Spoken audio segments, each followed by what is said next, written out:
Concluída a leitura do relatório da medida provisória 905, a medida provisória que institui o contrato verde-amarelo, que busca botar jovens no mercado de trabalho, facilitando a empregabilidade deles com alguns incentivos de natureza fiscal, por exemplo, mas que mexe em muitos outros elementos das relações trabalhistas, mexe também com assuntos ligados à fiscalização do trabalho. Só para você ter uma ideia da complexidade desse tema, a medida provisória, que é muito extensa, recebeu 1.930 emendas, propostas de modificação, recorde absoluto, e o deputado relator teve pouco tempo para analisar tantas propostas de modificação. O deputado Cristino Áureo, do PP do Rio de Janeiro, se eu não estou equivocado, acertei o partido, né? Bom, muito trabalho, pouco tempo, uma extensão enorme de temas. Alguns o senhor resolveu de forma relativamente simples, por exemplo, o registro de jornalista e mais 12 categorias resolveu ficar de fora. Questões ligadas, por exemplo, ao TAC, o termo de ajustamento de conduta feito pelo Ministério Público, que ele costuma destinar o dinheiro. O senhor não vai mexer nesse assunto, até porque ele está sendo discutido na Justiça sobre constitucionalidade ou não, mas o senhor mexeu num ponto fundamental, que é colocar também os maiores de 55 anos, desempregados há mais de um ano, nesse projeto que o senhor apelidou de economia prateada, né? Por que isso foi acordado com o governo? Como é que está essa questão? Olha, essa questão aborda um tema central. Você poder, no momento que nós elevamos aí a idade mínima, evidentemente tem um efeito para a solução do problema fiscal, problema do tesouro, né, o problema orçamentário do país, mas, por outro lado, principalmente para as pessoas que ganham menos, pessoas dessa faixa salarial de até 1,5 salário, representou a permanência também por mais tempo no mercado de trabalho. O mercado de trabalho sujeito aos movimentos que a gente tem visto, né, de demissões nessa faixa, com dificuldade de recolocação.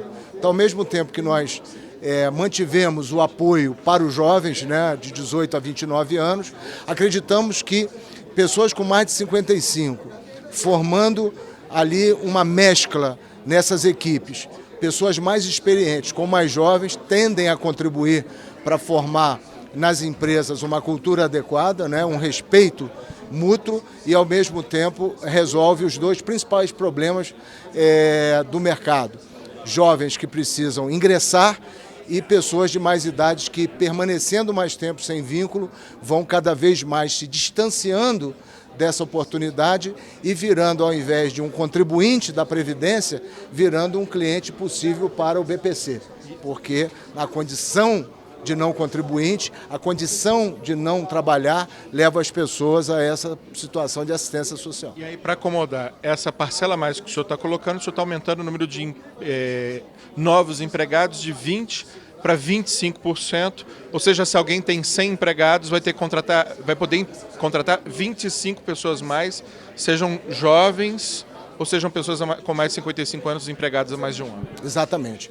Isso diz respeito à análise da proporcionalidade que existe hoje da oferta dos padrões dessa mão de obra. Então, a ideia de ampliar o número de pessoas passíveis de serem contratadas é justamente para tornar isso um pouco mais elástico e poder abrigar, então, os dois públicos aí. A taxação do seguro-desemprego, que era obrigatória, o senhor tornou facultativa. Como é que isso foi negociado com o governo? Tem, inclusive, previsão orçamentária para isso?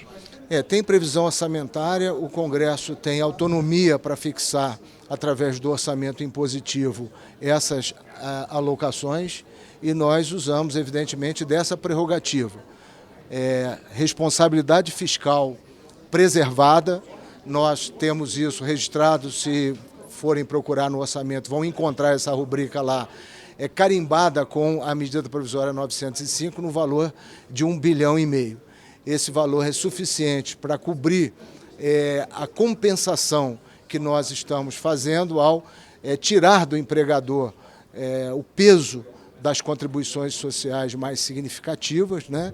E, ao mesmo tempo, da outra ponta, nós estamos trazendo esse recurso. São recursos oriundos do combate à fraude, são recursos que são poupados, ou despesas que são diminuídas por medidas que foram votadas aqui na Casa, né, tanto na Câmara como no Senado. Perfeito. Muito obrigado, deputado Cristino Áureo. Ele que é do PP do Rio de Janeiro, relator dessa matéria na comissão mista, formada por deputados e senadores. Mas para a gente ter um contraponto, já que no fim das contas o relator manteve muito da medida provisória, do texto original do governo. Vamos conversar com um representante da oposição. Pedir para a gente chegar um pouquinho para lá, deputado Rogério Correia, que é do PT de Minas Gerais.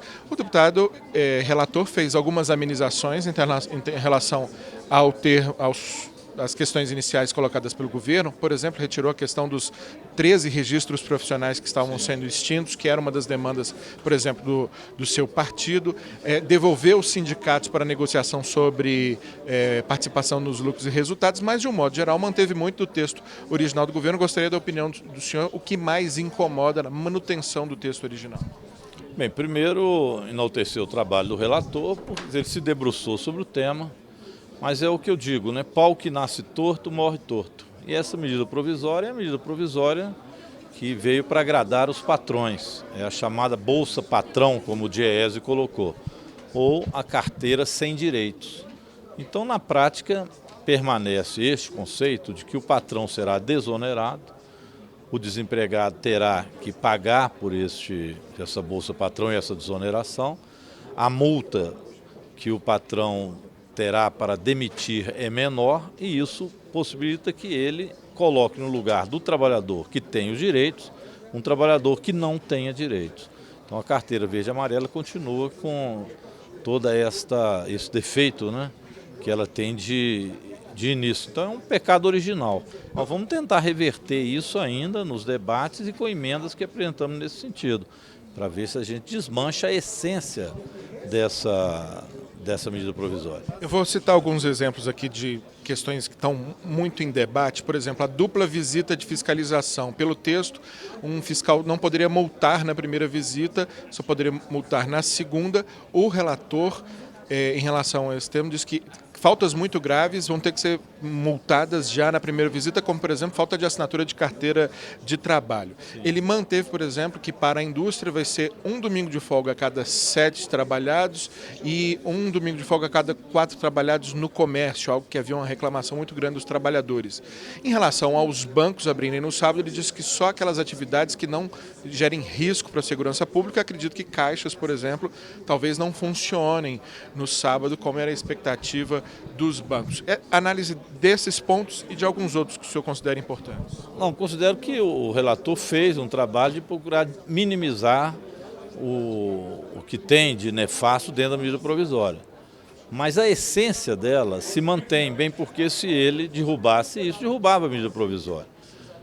Mas o nosso trabalho será ainda nesse aspecto, de demonstrar que nós não podemos ter trabalhadores que possuam menos direitos. Eles falam, mas é para empregar o jovem.